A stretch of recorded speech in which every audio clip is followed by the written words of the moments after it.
반갑습니다. 순간 부착 툭 튀는 상식을 전할 천광 김선영입니다. 실수는 새로운 것을 발견하고 새로운 것을 깨닫고 발전시킨다. 이에 대해서 말씀을 나누고자 합니다. 오늘 아침 집에서 5분 거리에 있는 천주교 성당 2층에서 해업하는 걸로 알고 집에서 이제 정장을 이렇게 하고 천주교 갈 때는 꼭 정장을 합니다. 신성한 장소 가는데 대충 가서는 안 되니까 여기 정장을 하고 여기 있게 딱 가봤더니 문이 다 열려있고 책상도 가지런히 깨끗하게 다 정리가 돼 있는 거예요.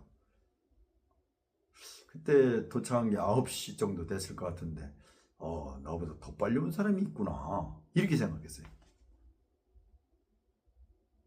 근데 조금 지나도 사람들이 오질 않는 거예요. 그래가지고 이제 시간이 여유 있으면 이것저것 둘러보지 않습니까? 그런데 그 벽에 보니까 예수님 십자가 상이 있고 그 위에 10 years have me 10대들은 나를 가지고 있다 이런 게 딱 써 있는 거예요. 수개월 동안 다녔지만 처음 발견한 거예요. 그러면서 깜짝 놀란 거예요. 아니 내가 여기를 해압을 몇 번 했는데 저걸 몰랐었지? 참 그걸 발견하니까 너무 기분이 좋더라고요. 그래가지고 시간도 아직 남고 그래가지고 거기에 보면은 2층에 여러 가지 그 룸이 있어요. 해협 장소가 있는데 그 룸에 다 명칭이 있어요. 한 5개월 다녔는데 그걸 하나도 몰랐거든요. 이거는 좀 파악을 해보자. 그래서 메모해서 적고. 그랬는데도 사람이 안 오는 거예요. 그래서 이제 바로 옆에 그 사무실이 있어서 오늘 이런 행사 없느냐 그랬더니 그건 전주인데요. 혹시 일정을 착각하신 거 아닙니까? 그러는 거예요. 전주에는 우리 딸아이가 희하고 귀한 아주 보석 같은 손자를 출산해서 그 기쁨을 나누기 위해서 서울을 갔었는데 그 일정하고 혼동이 있었던 것 같아요. 그랬는데도 이제 여태까지 몰랐던 그런 걸 알고 나니까 뿌듯해서 이제 집에 돌아오면서 이런 생각이 들더라고요. 푸른 곰팡이 얘기 잘 알죠?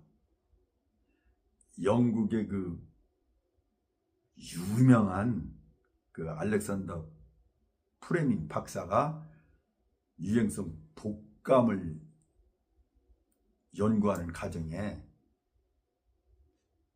거기는 이제 밀폐됐겠죠. 근데 이제 문이 잠깐 열어놨던지 어떻게 됐는가요. 그랬는데 세균 배양 접시에 푸른 곰팡이가 생긴 거예요.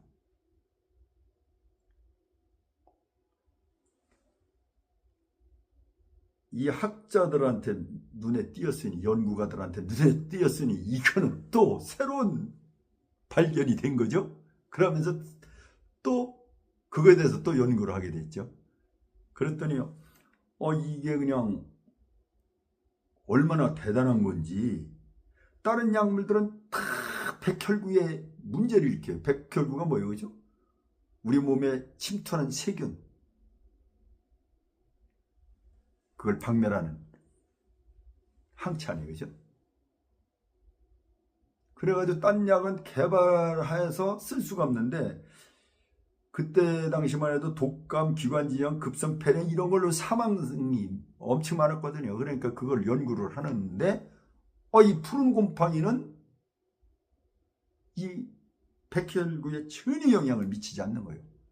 그게 바로 오늘 우리가 독감 예방 접종 맞고 있는 페니실린 약으로 개발이 된 거예요. 그러니까 실수로 새로운 발견을 해가지고 새로운 걸 깨닫게 하고 대단한 발전을 가져온 거죠. 지금 온 인류가 이것 때문에 건강을 지키면서 지금 100세 세대를 열고 있잖아요. 그죠? 얼마나 대단한 사건이요. 그거에는 못 미치지만 하여간 내 자신을 볼 때 몰랐던 걸 이렇게 깨우쳤다는 얘기요. 그러면서 오늘 거기에 룸에 이제 붙어 있는 거 하면서 그거를 알아본 걸 여러분들한테 알려드리겠습니다.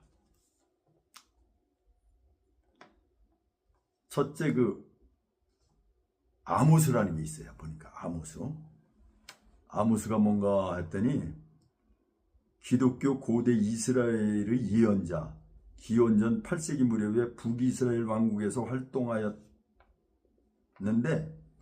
하늘의 계시를 문서로 기록해서 성문 선지자의 시조가 되고,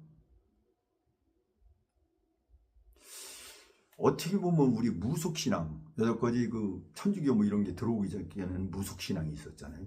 샤머니즘이라고 하는 거. 그런 것도 문서로 체계화가 안 돼 있어서 미신이 된 거예요. 종교화가 안 된 거예요. 이 문서로 기록했다는 거, 이건 대단한 거예요. 이 문서로 기록했기 때문에 하나님 말씀과 성경의 가치가 높아진 거예요. 절대적인 게 돼버린 거죠. 그래서 여기서 또 우리가 느끼는 거는 이 예지력은 이건 진짜 무시하면 안 됩니다. 그 미신으로만 보면 안 되는 거예요. 우리가 육체적 운동화 하는 사람들은 보디빌딩 우승자들 봐요. 일반 사람들이 따라갈 수가 없잖아요. 차력사 일반 사람들이 따라갈 수가 있어요? 이루다 기차를 끌고 오라는데? 초능력, 인간의 초능력, 정신적 인간의 초능력, 이거 예언. 이게 과학적으로 증명이 안 돼서 그렇죠. 이거 인정을 해야 돼요. 한나라도 세우는 거예요. 한나라도. 무학대사가 이성계를 왕으로 만들었잖아요. 왕으로. 이성계가 지게에 석가래 3개를 지고 가는 꿈을 꿨는데 무학대사한테 딱 물으니까 바로 무학대사가 본인이 왕이 될 사람이다. 그래가지고 대사가 절을 했다는 거 아니에요. 이성계한테. 그죠? 그렇게 앞을 꿰뚫어 보는 거예요. 이게 예언이 이렇게 대단한 거예요.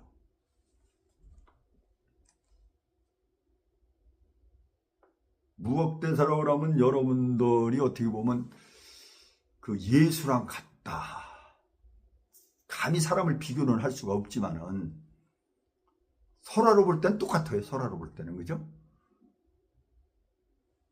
어느 여인이 물에 떠내려는 오이를 주워 먹었는데 그게 아이로 잉태돼서,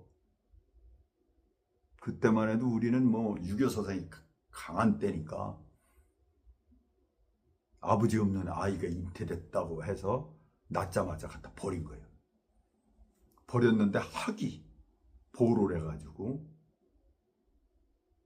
그렇게 예수님 마냥 인류를 구원하는데 앞장선 훌륭한 도승이 된 거예요. 예수님하고 비교하는 건 너무 나갔다고 하실 수 있어요. 우리 종교인들은. 그런데 무학대사로만 딱 따진다면 예수님 설화나 무학대사 설화나 비스무리해요. 실제 이제 무학대사는 족보가 있죠. 실제 그렇게 해서 나온 건 아니에요. 나중에 또 그건 이제 일종의 설화, 재미있게 나온 야담, 설화 그거고, 실제는 이제 족보 계열이 있어요. 아버지, 어머니 없이 태어날 수가 있겠어요?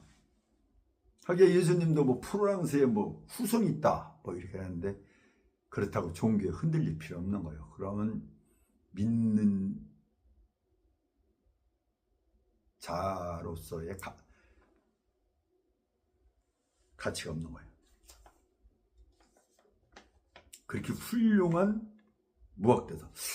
오늘날 그 천공 여러분들 잘 알죠. 윤석열 대통령 손바닥에 왕자를 쓰면 임금이 될 것이다. 무학대사랑 똑같은 거죠. 왕을 만들어냈잖아요. 그 정신세계라는 거는 정말 무섭습니다. 저도 그 53세 때 세상이 좀 보이기 시작하더라고요. 제가 얘기했잖아요.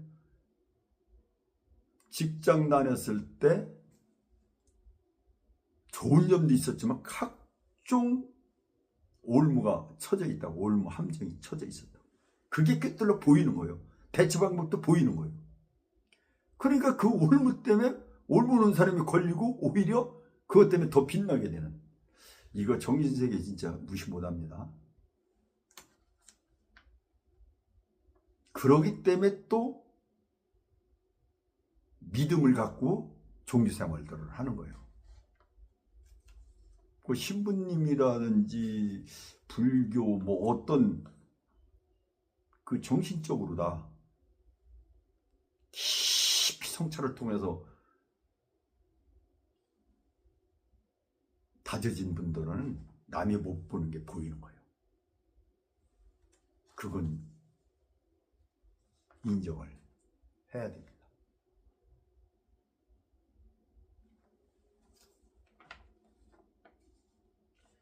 그 다음에 이제 호세아라고 또 이렇게 써 있더라고.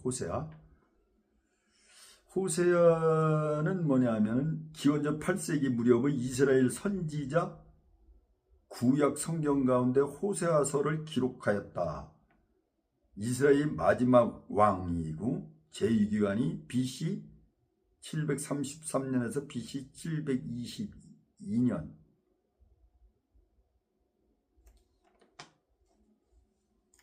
이렇게 제의를 했다. 이렇게 나와요. 선지자가 뭐예요? 선지자. 앞을 이끄는 사람들 아니에요. 우리나라가 왜 이렇게 잘 살게 돼 있어요? 선지자 때문에 그런 거예요. 선지자.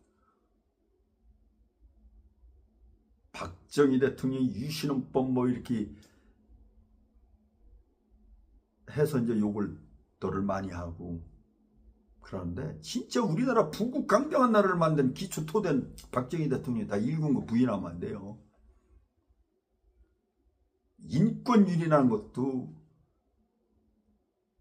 있죠. 그래서 장기 집권하려고 빨리 그 대통령 18년간 하지 않았으면은 세종대왕이랑 버금가는 영웅이 될 수도 있었어요. 오로지 민족주의자. 뭐 일본 장교라고 했지만은 그때 당시는 어쩔 수가 없잖아요. 그죠? 핵무기도 갖고 있으려다 죽은 거 아니에요. 응?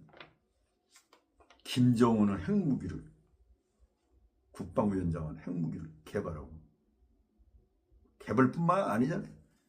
세계에서 무시할 수 없는 국가가 된 거예요. 위대한 선지자는 이렇게 한 나라를 만들어 가는 거예요. 그 다음에 지가리아가 오늘 회합장소였는데요. 지가리아는 소예언서 중에서 11번째 나오는 성서다. 성서를 쓴 사람, 그죠? 하나님을 말씀을 전한 책이라고 그래. 이걸 이분이 쓴 걸.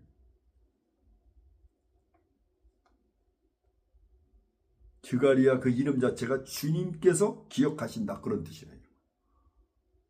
아, 이렇게 소중한 것도 모르고 그냥 들어가서 회합만 한 거예요, 여기까지. 아마 그 회합하는 분들도 다 이렇게 알지는 못할 거예요. 어떤 계기에 대해서는 여유 있고 시간이 있어서 한번 알아본 거죠. 그 다음에 요엘이네. 요엘이라는 또 룸명칭이 있더라고요. 이것은 이스라엘 예언자. 이게 예언자가 성경에서 이렇게 많이 나오잖아요. 12 예언자 중에 한 명이다.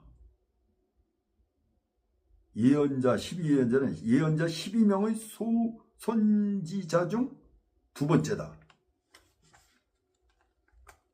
그러면서 요엘서 저자이다.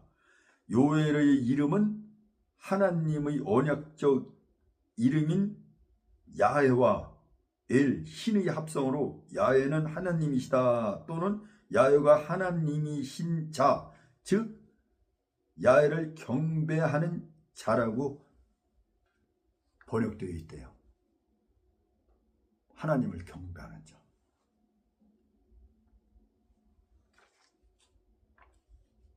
요엘이 알고 보니까 참 대단한 거죠.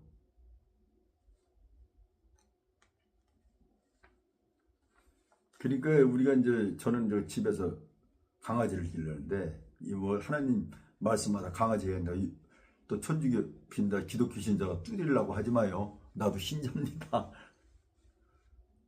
그런 얘기를 하려고 하는 거예요. 아니라 사람들이 한 강아지를 1000만 이상 기르잖아요. 그런데 그 강아지도 종자가 있어요. 알고 보면 대단한 아주 귀한 종을 갖고 있는 분들이 있어요. 그분들은 프라이드가 대단합니다. 강아지를 금지옥이요. 하는 아니 사람보다 더 떠받들어. 개가 상전이요. 개가. 강아지가 상전이요. 왜 그렇습니까? 강아지에 대해서 정확히 알기 때문에 그런 거예요. 우리도 그냥 뭐 룸에 그 명칭이나 이렇게 보면 뭐 그런 뭐 모르니까 그냥 머리만 숙이고 그럴 수밖에 없잖아요. 아, 요엘이 이렇게 대단한 선지자. 정말 알면서 아는 만큼 보이면서 아는 만큼 공경하고 숭배하게 되죠. 그죠? 흠숭하게 된다는 얘기예요. 그 다음에 엘리야라는 또 명칭이 있어요. 이스라엘 왕국 초기의 예언자, 바알 숭배를 공격하여 여호와의 유일함을 선언하였으며 유대인에게 구세주 재림의 선구자로 간주된다. 아, 어떻게 보면 예수 탄생을 엘리야가 만들었다고 볼 수가 있네요. 엘리야, 그죠? 그걸 정립해 놓은 거라고 볼 수 있죠. 조선왕국 개국을 할 때 그 나라의 이념 같은 걸 정립한 사람이 누구예요? 정도전 아니에요, 정도전. 조선왕국.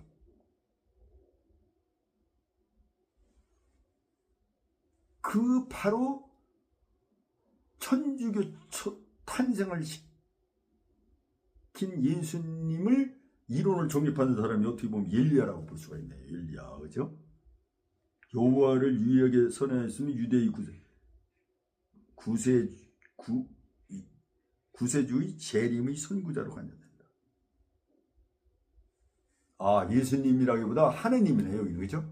엘리야는 하느님. 예수님은 뭐 이론의 여지가 많죠. 유대교에서는 아예 인정도 안 해요. 선지자 중에 한 명이라고 생각하고 그러는 거니까.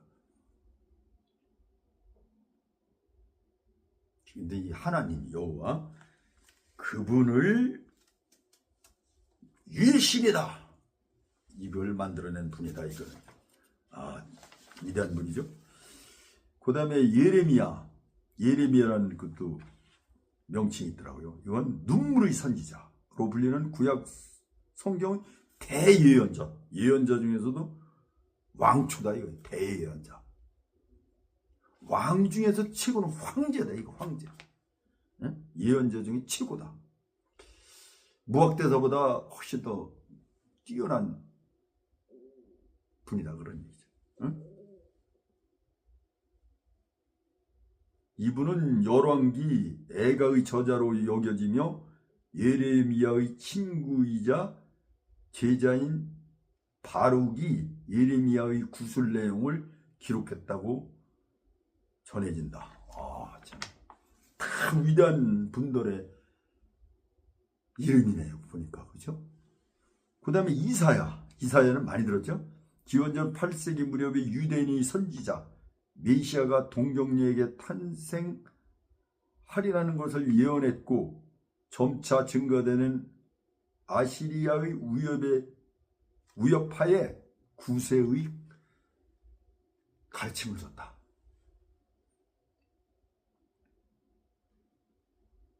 우리나라로 말하면 유성룡.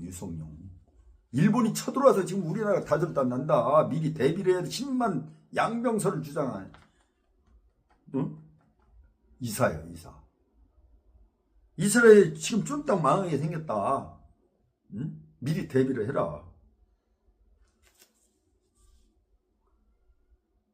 그리고 동정령 말이야. 그러니까 남녀의 어떤 접촉으로 인해서, 성접촉으로 인해서 태어나는 게 아니라 성령으로 잉태해서 태어났다. 이거를 또 만들어낸 분이 이사야. 이사. 만들어냈다 그러면 또 오해할 수 있으니까 그 사실을 알게끔 정립을 해놓으신 분이다. 이거 정말 대단히 훌륭하신 분이에요. 제가 소로예수 기념사업회 이사인데 소로예수 벽돌이 인류 기원보다 이게 발견이 됐다. 벽돌 하나 보고 이런 무슨 가치가 있겠어요. 이게 소로예수 연구 논문 안에 연구 논문집 많은 학자들이 학자들이 연구하는 걸 집대성해서 연구 논문집을 이렇게 만들어내니까 2028년 박물관도 세워지고 그러는 거 아니에요. 누가 이론을 정립하는 거는 한없는 무한한 발전을 가져온다. 이걸 알 수가 있어요. 그래서 그냥 동정마리아가 성령으로 잉태해서 낫대야. 그렇게 해봐요. 이론이 정립이 안 돼 있고. 그냥 설화로 끝나는 거예요. 설화로. 그러면서 각종 파생되는 말만 생기는 거예요. 이론이 딱 정립돼. 성경으로 딱 나와서 수천 년 내려가도 변하지 않는 물이 위에서 아래로 흐른다. 진리가 되는 거예요. 그래서 이 선지자들의 예언설은 굉장히 중요한 거예요. 다 이분들의 그 토대 위에 하느님 말씀의 감동받은 사람들의 기록에 의해서 기록 안 하면 오늘날 하나님에 대해서 어떻게 알겠어요? 그죠? 많은 인류를 어떻게 구원할 수가 있겠어요? 이렇게 기록이 중요한 거예요. 그 사실을 오늘 실수로 인해서 깨닫게 되는 계기가 됐다. 이것을 말씀을 전합니다. 여러분들 삶에 보탬이 되시는 시간이 되셨기를 바랍니다.